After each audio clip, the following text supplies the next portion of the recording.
I think we can all probably guess who I'm talking about, but we don't need to name names. I find it funny. I'm curious. What do you think about the fact that you have left the swamp? Hey, shout out to my man Gaming for sending 5 on Venmo, and anything you send on Venmo is double, so that's basically 10 put towards the stream. Appreciate the support, my man.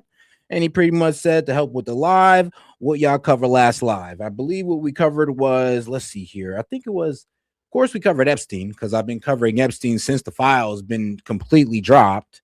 And then, of course, we're covering the Dems want to shut down the government over ICE, even though ICE won't be affected, but all of DHS will be. And then, of course, dealing with the Dems.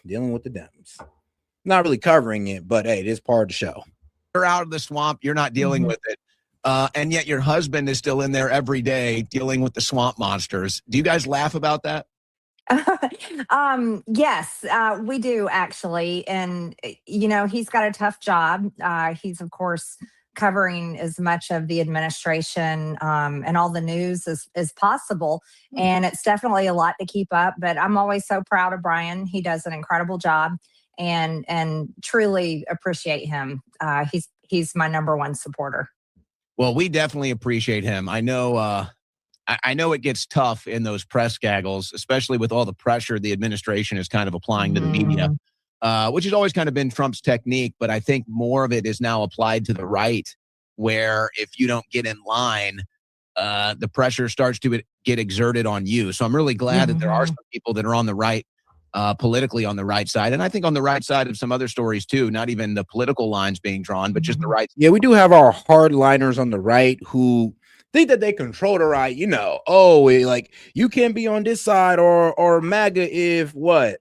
You don't support a war with Iran for some reason. If you're not pro-Israel, and if you don't hate Muslims, and trust me, I ain't signed up for none of that. None of that. I signed up for America first.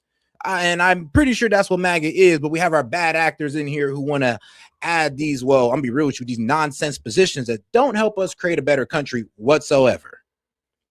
Out of history, and I know that there's a lot of pressure to kind of try to fall in line. So it's good for Brian that he's not letting that pressure crack him. Yeah. And I think that this is what you dealt with. Quite frankly, I think this is what you dealt with.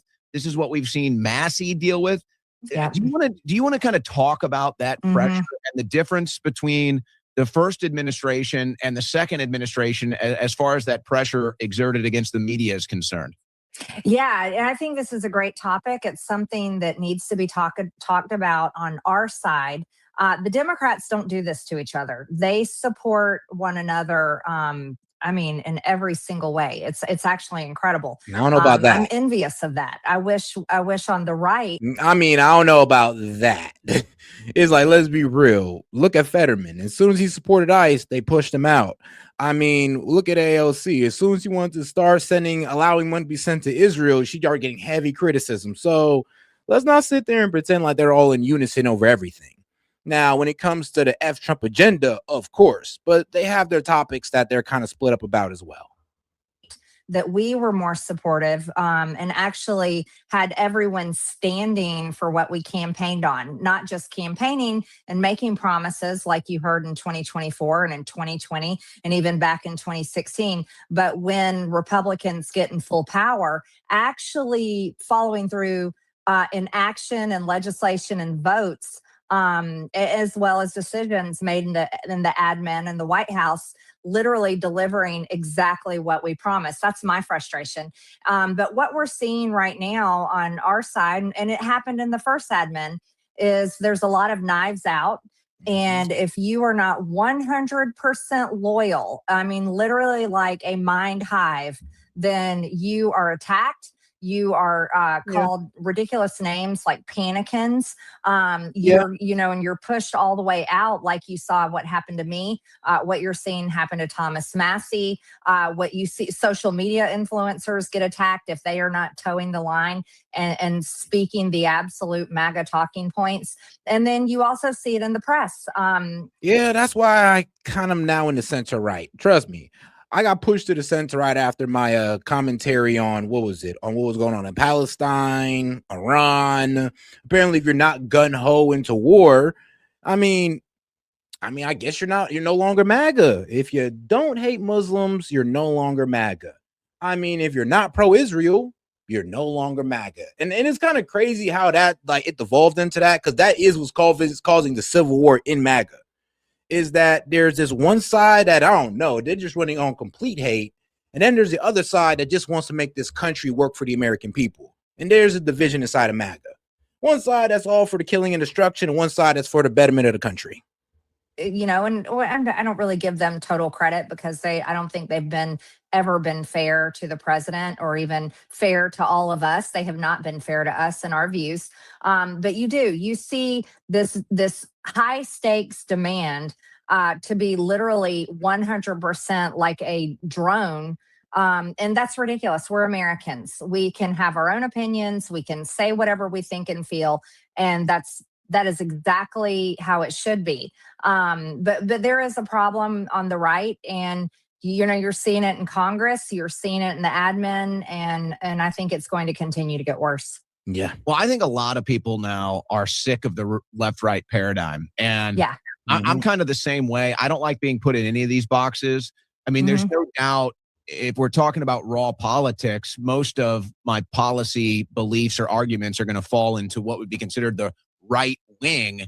But it seems that really we are up against a uniparty. It seems like no matter whether it's the left or the right, the uniparty always moves in lockstep and always gets what the uniparty wants, which I guess we're starting to understand more. It's the special interest, it's the donor class, it's the foreign interest, and it's all this kind of hive of this body of really money and influence in Washington, D.C. that we saw turn against you. We saw it turn against you so rapidly. I don't want to make you talk about that this entire time. I know you've been talking about it and thinking about it probably too much for the last couple of months. But I do think, outside of just what you had to deal with, from people watching for the outside, it's like, okay, this is the perfect example right here. And like you said, it really only happens on the right. The left will always kind of protect their own. I'm sure when AOC and kind of the new left was having their coming of age moment, Nancy Pelosi was kind of like, not so fast. She kind of tampered that down. Yeah. She got him to fall back in line. And, AOC kind of played the role. And she said, all right, fine. We'll wait. We'll let you run things, even though we're sick of you. We're sick of you too. We'll let you have it out. We'll let you finish it out. And then we'll kind of have our takeover. And I think that that's coming now. I think that we're starting to see that now with the AOCs, the Frosts, and kind of the coming of age radical left. But they kind of said, fine, we'll let the current power structure of the Democrats run out their time, and then we'll take ours.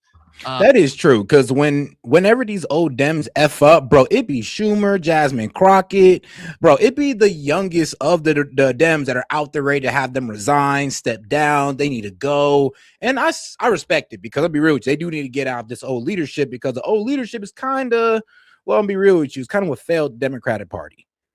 And I'm be real with you. That and them bending the knee to the new leadership and trying to have all these anti-immigration policies, socialist policies, and of course the whole transgender stuff that they was low-key pushing. They were pushing it, especially to try to make laws for these people. And that kind of turned off America and even people in their own party. And the fact that the older generation kind of bent the knee, I mean, the younger generation are going like, look, if you're just going to bend the knee to us, then let us be in power. I feel like it's inevitably going to happen on the right, but there's definitely more pushback. And when you don't fall in line and you don't cower, like quite frankly AOC did, and I don't know if you saw a recent speech. It's like now she might even be selling out to the foreign interests, but that's a different story. It does seem like when the right wing, the anti-establishment right wing, stands strong and has a spine, they do everything they can to destroy you. Another example is Thomas Massey. Yeah, no.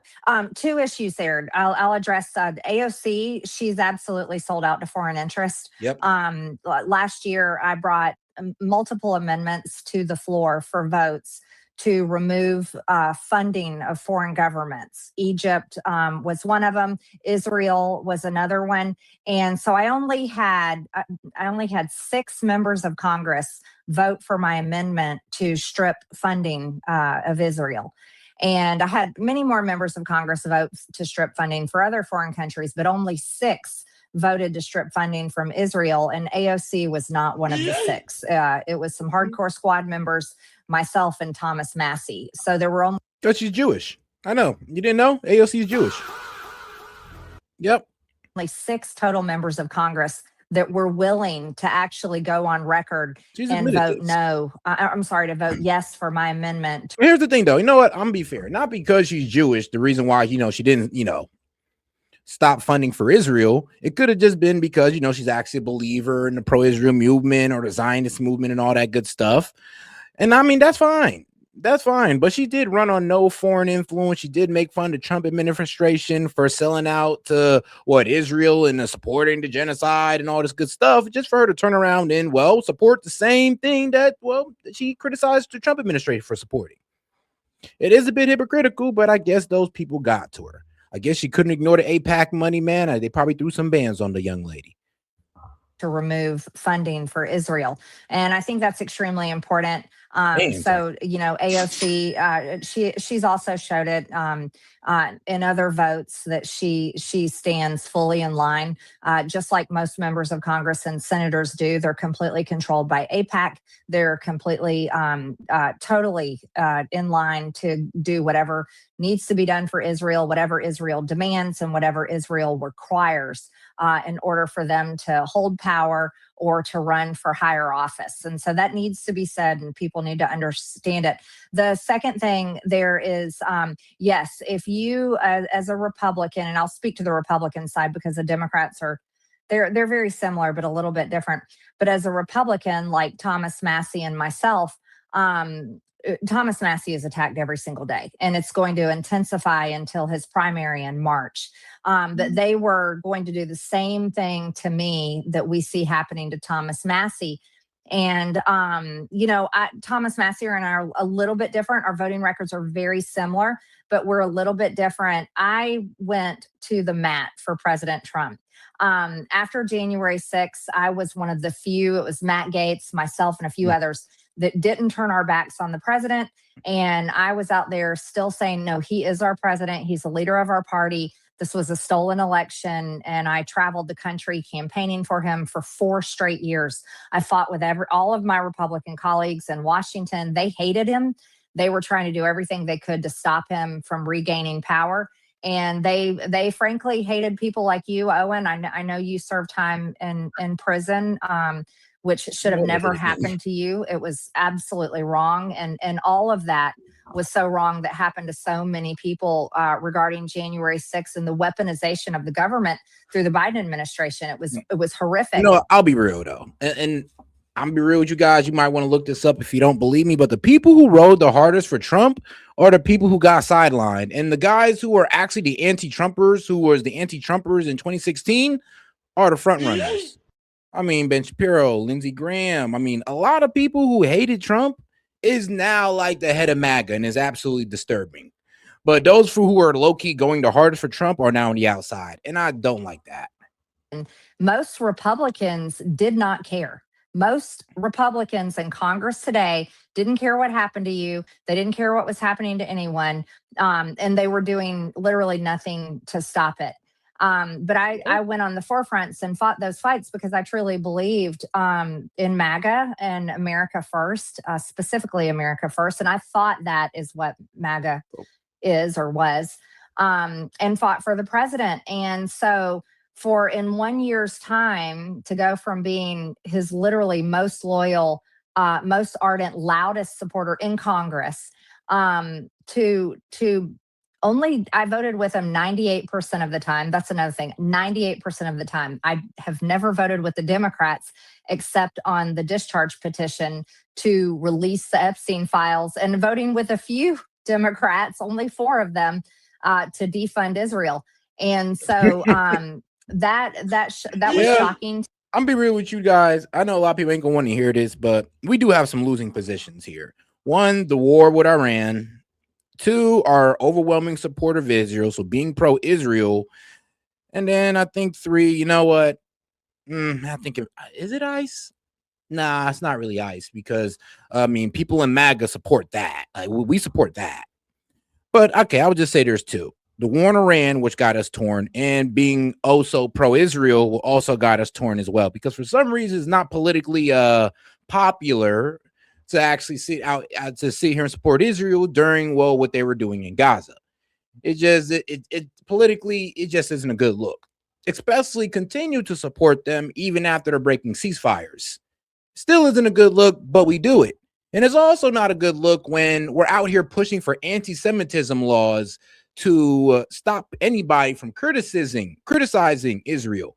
I mean, it's one thing to support them, but to stop people from criticizing them, that's also turning people against us. And we're continuously doing this, by the way. We're continuously pushing for war with Iran, by the way. So these are things that are low-key hurting the party that we continually do. To me, to have the president call me a traitor, and it wasn't a traitor to the country. He meant a traitor to him. And then say that he was going to primary me the same way they are primarying Thomas Massey. And for me, it was so shocking on such an important issue, the Epstein files, which I think, I still do believe that was one of the core tenet principles of our movement, was releasing the Epstein files, because that stood for everything else: transparency of every type of government crime against the country and against individuals, and the cover-ups and the corruption. And the Epstein files is like literally the perfect example of that. But it was the death threats also that came in from his threats and his name calling that was absolutely unbelievable. I'm used to a lot of death threats on myself, but the ones that came in on my son were particularly hurtful and shocking to me. And this was only 2 months after Charlie Kirk had been assassinated. And you have to be very, in today's political environment, after seeing Charlie Kirk assassinated, especially after we saw President Trump shot on the Sage and Butler, I'm too aware of what can happen, what can and possibly would have happened. But it was also a matter of my own integrity and saying, my goodness, after all I've done for this man, after all I've done for Republicans as a whole, paying all of my dues. Well, but here's the thing, Marjorie. Like this where's you effed up. One, you went on CNN and you went to all the adversarial news stations to make your argument, which you knew you wasn't going to get no pushback on. You didn't go to Fox News where they were going to give you pushback and give you facts. No, you went on CNN. They gave you no pushback. And then you turned around and said, well, I'm in construction and we kind of need illegals too. But you out here fighting. But, you're out here going like, oh, yeah, we need to deport all the illegals. Now that Trump pissed you off, you're kind of like, oh, well, I need illegals for my construction company. That turned a lot of people off towards you. And then you want to stick to H-1B visas and just like, okay, yeah, cool. But let's talk about the construction job that Americans can have as well if you weren't hiring illegal immigrants. That she kind of just admitted to on CNN, which was crazy. To the NRCC. I mean, I went in and was doing my best to be a team player, support the party. And that's something that most Republicans never pay all of their dues to the NRCC. They just don't. They either pay partial dues, a few do finish paying them out, and some never pay them all together. But I did. I paid them all. And but to be cast aside like that over the Epstein files, it was too much of a demand. No, that's not really true. You weren't cast aside because of the Epstein files. You were cast aside because a lot more than just that. It was more than just the Epstein files. You went kind of like antithetical to a lot of Trump's positions, like last second, and now you're acting like you didn't. Like, trust me, we all agree on the Epstein files. We all agree that, yeah, he should focus more on domestic policies, but the way you went about it was pretty underhanded. Especially after sending the death threats on my own son to the president. I sent those death threats to President Trump, J.D. Vance, Kash Patel, James Blair, Deputy Chief of Staff, and Susie Wiles. And J.D. Vance was incredibly compassionate and kind, and said we do everything he can to help. Kash Patel said he was on it, so I assumed, okay, hopefully the FBI will look into this. James Blair never replied to my message, and Susie Wiles never replied to my message. This is a woman, a mother, and a grandmother herself. But it was President Trump's replies that were shocking, extremely hurtful, and he basically blamed me blamed me so that if my own son is assassinated, he said it was your fault. and basically that my son and that we would deserve this. Damn. And this is for releasing the Epstein files, standing with women who were raped as teenage girls, releasing the Epstein files that now everybody. Hold on. Trump really said that he didn't care about your son being assassinated or anything like that. Man, please release that, because that'd be some pretty damning things that, I mean, hey, if you hate Trump so bad, I mean, that would sink him. I mean, shoot, we have to be consistent. We didn't like when Jay Jones was okay with wishing death on children, so of course we wouldn't be okay with Trump doing it. As teenage girls, releasing the Epstein files that now everybody sees what's in them, and there's still like several million more files to be released. And from my understanding, they're worse.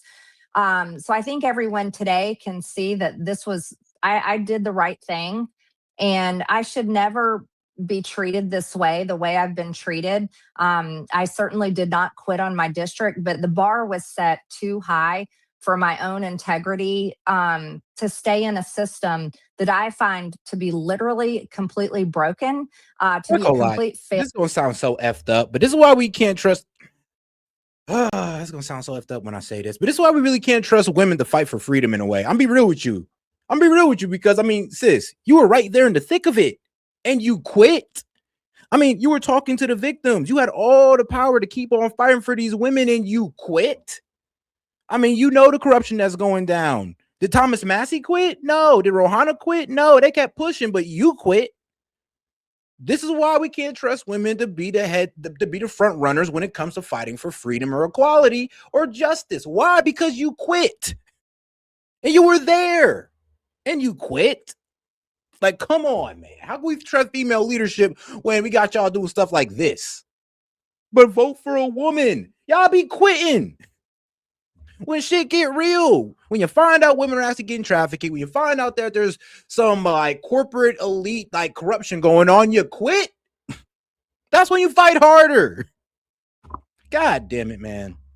Failure and betrayal of the American people. That's what our government is a betrayal and a failure to the American people. And to serve under a president that would treat me so incredibly wrong after I had been so good and loyal to him. And it was just too much, absolutely too much. I haven't changed. Nothing about me has changed, but somehow over a course of a year, the definition of Maga and the issues that it supposedly stood for changed. And so that's where I'm at. But I know I made the right decision. It was the right decision for me and my family, and it's been a good move.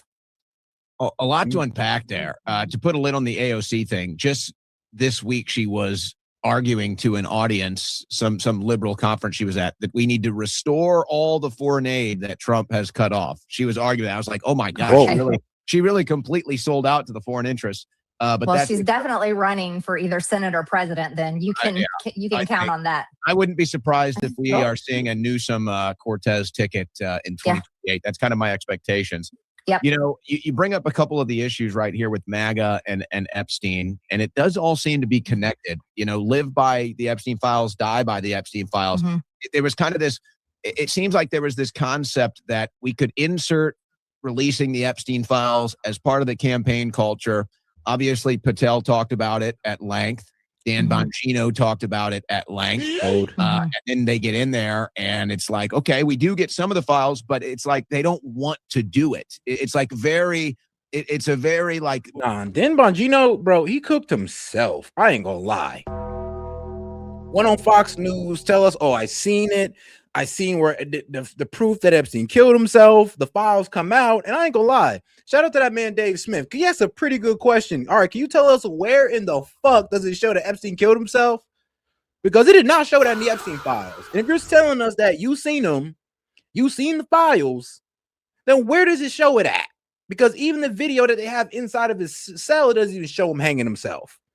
Or completely hanging himself. It didn't even show that. So please tell us where in the files does it show that this man killed himself? Because that's what you told us.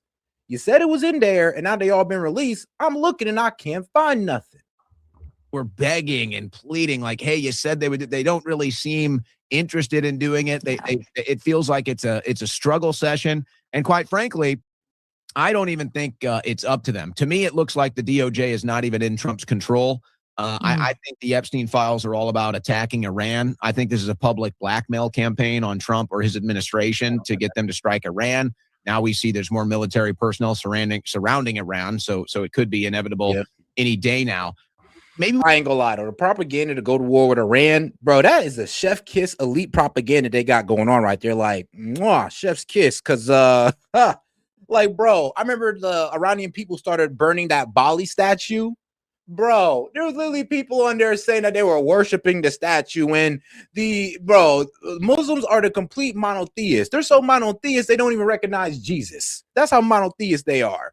So to sit there and say that they were worshiping Bali was crazy. Burning the statue, by the way, not bowing to it, but burning it. And people try to sit there and say that they were worshiping it. People would sit there and will say that, oh, the people of Iran aren't Islam, they're Persian, they don't want this. You know what? There are people in Iran who don't want the Ayatollah to be in power, but it ain't 90%. I'm gonna be real with you, it's not. And I had to sit there and think about that. If it was really 90%, it don't matter if that 10% got guns. I mean, shoot, the Mossad and the CIA was funding these protesters with guns and it still didn't work out in their favor. What does that tell you? That 90% is not true. It might be like, what, 60-40? Shoot, maybe 55-50, maybe 55-45, but it is not 90-10. And if it was, they'd have been overthrown. And you could say S.E.T, but that 10% got guns. Yeah, but there was intelligence agencies feeding guns to the protesters, and they got rocks. I mean, if they sit there and rush an entire police station, they're going to take it over if it's 90% 10. So there's something being told to us that is not true, and it's evident in our faces that is not true, but yet we still believe it. Crazy. We can get back to that because I want to go to something that you just said. It seems like Trump's loyalty only goes one way. It's like Trump's loyalty only goes one way, and that's you have to be loyal to him all the time, and he doesn't really necessarily have to be loyal to you. Now, you had a much more personal relationship with Trump. My relationship with Trump was more activism, more in the media. And I don't have any regrets. I don't take anything personally with that. And before y'all go and say, well, S.E.T, would you like the Ayatollah or something? No, I don't. But when we sit there and pretend like, oh, well, if we go against the Ayatollah, maybe just 10% of the Iranians are going to get killed. No, that's a goddamn lie. If there was only 10% support for the Ayatollah, they'd have been gone. Been gone. By sticks and stones, they could have been gone. By just giving them the proper military support, they would have been gone. But we did that with the protests, and it kind of proved that 90% was wrong. So that's all I'm saying. I'm just saying there isn't enough support in Iran to have a revolution to overthrow the Ayatollah. Can we do it with military force, with the complete extent of our military force? Of course we can, but it ain't going to be without lives lost. But, people like Lindsey Graham and people on the right will sell it like we can just do them like Maduro. That ain't true. You know what? I don't know. F it. It could be. It could be. We might just have to F around and find out. But I do find it strange, and here's why. And this is also what you're alluding to, which is so strange. How is it that all of these never Trumpers, specifically the loudest being a Ben Shapiro, a Mark Levin, or you can even go and look at the National Review. They did a whole profile story on their cover story, Republicans against Trump, conservatives against Trump. Yep. Dana Lesh was on there, a bunch of people. And now this is like the new MAGA that's gatekeeping people. This is the new MAGA that's judging people, who gets in, who gets out, finger pointing, finger wagging, again, trying to reject us, even though it was our movement that they've now co-opted. Fine, you can have it. It's not what we wanted. So, okay, I guess this is what it is. But it is really strange. It's almost like Twilight Zone now. Every time you look up, it was all the most ardent never Trumpers. We're not just never Trumpers. And guys, let's make sure to keep the stream going, to keep it going longer. So shoot, I'll give it 12 minutes. Let's get the support up, or I'll be forced to shut down the stream, which I don't want to do. I actually want to keep going, but I'll be right back. In politics, I mean, they were hardcore anti-Trump. They would insult him. They would demean him. They would be they were nasty. And now these are the people that are all running around MAGA and celebrating how great it is. And the people that fought and suffered for the movement and for Trump are on the outside, got thrown overboard. And it's just like, okay, and now you're mad at us because you're going to lose the midterms? You're the ones that told us you don't want us. You literally said you don't want our vote. You literally tossed us overboard. And now you're going to lose the midterms, and you're going to be pointing at us and blaming us? Like, what the Right. heck? Yeah, no, you're 1,000% right. That is the right way to think. And those of us that fought the hardest to get him elected, well, we are right to say no, no, no, no, no. When things are not moving in the direction that they're supposed to, that we all worked hard to achieve, that we all fought to regain power and control of our government. It's okay, and it's the right thing for people like us to say, no, this is what we promised. We said no more foreign wars, no more regime change. Okay, we have to stick with that. That's what we promised. But as soon as it changed and went in that direction, that's when all the never Trumpers and the biggest Trump haters came on board. And here's why, Owen. Washington, D.C., no matter who is in charge, Republicans or Democrats, it is going to get its way. That's because this government is controlled by major industries. It's controlled by some of the richest people in the world. Those are the highest and most powerful donors. And they donate to Democrat presidents and Republicans. And shout out to my man Chase. He says, "Come on, guys, keep the stream going. Too early to quit." I know, I got a lot more to go, so let's keep the sport going, guys. Let's not forget to double tap that screen if you have any question, comments, jokes, or disagreements. I'll be happy to read it out loud and engage with it. And yes, the StreamYard link is still posted for the naysayers only, because I'll have a good 10-minute conversation just to make sure the show doesn't get derailed. And I do want to hear why you hate Trump or disagree with him so much. Presidents. I mean, it's very simple. You can look at the big tech meeting in the White House. Bill Gates, Mark Zuckerberg, all those guys. They become the biggest donors no matter who the president is. And this city is run by those people and those powerful industries and the lobbyists that represent them. And so every member of Congress and pretty much every member of Congress almost and pretty much the entire Senate is controlled by those same big powerful donors and those big powerful industries. And that's why you see what we call the uniparty. That is the I mean, let's be real, bro. Some of these politicians don't need their salary that the government gives them, bro. They can just take straight donor money and they'll be good. I mean, the APAC tracker, or what pharmaceutical companies pay these people, oil companies pay these people, it literally replaces their entire salary like 5 times over. Sometimes, well, and then on the more common side, 2 times over. Basically, if that senator is getting paid like $200K to do their job, well, guess what? They got a nice check coming from APAC or the lobbyists for the pharmaceutical companies or oil company, a nice fat check for like 400, 500,000. I mean, that's just the way it is right now. And this is why I agree with Bernie Sanders and a lot of them when they say we need to take money out of politics. Party. And that's why you see the same result no matter which party is in power. There's always foreign wars. There's always funding of foreign countries. There's always funding for these military industrial complex, big pharma, the big ag. You always see all the same industries receiving exactly what they want in legislation, receiving all the funding that they need, big tech, et cetera, because those are the ones that donate the most money and those are the biggest industries. And those are the people that are in their pockets. And then you've got the media companies that also fall right in line. Fox News is one of the worst. They are literally straight up neocons. No facts though. Nah, Fox News straight up neocons. Like, bro, they're pro-war every hour of the day except when it comes to Ukraine and Russia. That's the only time they'll be like, you know what, maybe Ukraine should chill the F out. But when it comes to Iran, oh man, I mean, no, we can't trust them. We can't trust them to do anything. We have to strike them now. That's how serious they are. So yeah, when it comes to Iran, Fox News, bro, egregious coverage. But everything else, I mean, pretty solid on. Major rhinos, if they're even, and I'm not talking about all of the ones that we see on television. Some of them are some really great people.